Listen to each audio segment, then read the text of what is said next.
السلام علیکم ورحمۃ اللہ وبرکاتہ۔ بھیم نگر کی فتح کا جشن منانے کے بعد سلطان محمود غزنوی اب غور کی طرف لشکر کشی کی اور 401 میں غور پر حملہ آور ہوا۔ ادھر غور کے اوپر بھی محمد بن سوری فرما روا تھا۔ یہ بات واضح رہے کہ غور اس وقت ملک ہرات کے مشرقی پہاڑوں میں واقع تھا۔ چونکہ پہاڑوں کی وجہ سے اس کا دفاع کافی مضبوط تھا اور سوری افغان بھی کسی سے کم نہ تھے، وہ بھی اپنی بہادری کی مثال آپ رکھتے تھے۔ اس وقت محمد بن سوری نے جب سلطان محمود غزنوی کے اس حملے کے بارے میں سنا تو اس نے پوری لشکر کی تیاری کی اور محمد بن سوری نے تقریباً 10,000 کی سپاہ کو اکٹھا کیا اور اپنے قلعے کے گرد اس نے خندق کھدوا دی۔ اب خندق سے اور ادھر تھی بھی پہاڑ اور پہاڑوں کی وجہ سے سلطان محمود غزنوی کو اس سے جنگ کرنے میں بڑی دشواری پیش آئی۔ سلطان محمود غزنوی نے یہاں پہ بہت ہی جنگی ضرورت کے مطابق ایک بہت ہی عمدہ جنگی چال چلی۔ سلطان نے اپنی ساری فوج کو پیچھے ہٹنے کا حکم دیا۔ جیسے سلطان کی طرف سے سلطان کی فوج کو یہ حکم ملا، سلطان کی فوج ایک منظم انداز سے پیچھے ہٹنا شروع ہوگی۔ ادھر سوری افغان نے جب یہ حال دیکھا تو انہوں نے سمجھا کہ شاید سلطان کی فوج پیچھے ہٹ رہی ہے، اس لیے انہوں نے سلطان کی فوج کا تعاقب کرنا شروع کر دیا اور یہی جنگ کا ٹرننگ پوائنٹ بھی تھا۔ سلطان کی چال اصل میں کام کر گئی تھی۔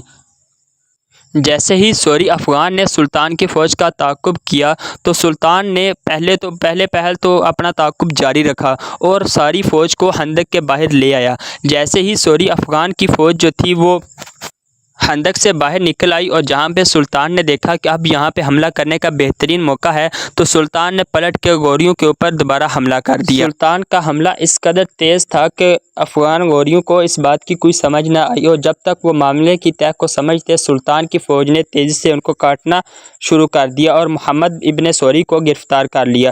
محمد ابن سوری نے کو جب سلطان کے سامنے پیش کیا گیا تو اس نے خود زہر کھا کے خودکشی کر لی۔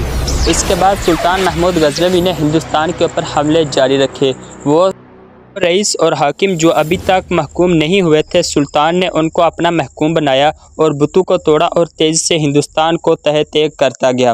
جب راجاؤں نے اس حال کو دیکھا تو انہوں نے سلطان کے پاس اپنے سفیر بھیجے اور کہا کہ آپ ہم سے جنگ بندی کر دیں اور بدلے میں ہم آپ کو سونا بھی دیتے رہیں گے اور آپ کو ہاتھی بھی دیں گے، سپاہی بھی دیں گے، لیکن آپ ابھی تک جو ہے اپنی جنگ بندی کا اعلان کر دیں۔ چونکہ اس میں سلطان کو فائدہ تھا اس لیے سلطان نے ان کی اس اطاعت کو قبول کر لیا اور ان سے سالانہ جزیہ لیتا رہا۔ یوں امن و امان ایسا ہو گیا کہ ہندوستان اور خراسان میں کاروان آنے جانے لگے اور تجارت ایک دفعہ پھر بحال ہو گئی۔